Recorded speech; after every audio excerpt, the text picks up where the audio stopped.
guys, the part 2 of Beyblade practicing and the Beyblade training and the Beyblade spinning. So let's go.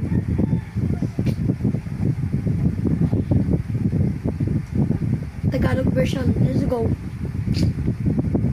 So guys, kung yung Beyblade mo talaga dito, chance mo rin umatake.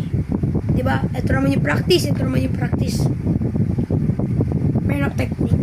Ito yung technique practice. Tingnan ko to Gayahin mo si Baltoy. Ano tuturo sa inyo technique. Gagawin nyo to sa mga battle nyo o sa mga tournament kung meron kayo totoong Beyblade. Kasi meron totoong Beyblade doon. Hindi ko pa siya ginagamit. Nasa back lang siya entire year. Okay, let's go.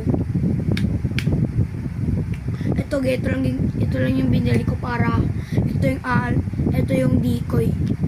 Ito yung pang mga videos ko.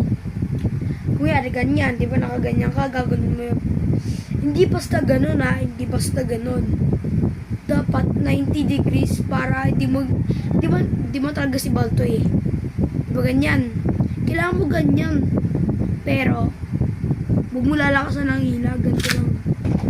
Dapat meron ka natirang space dito, hindi mo siya hihilahin na ganito. Dapat dyan lang. Mag-practice kayo ng ganito guys, kasi mananalo kayo.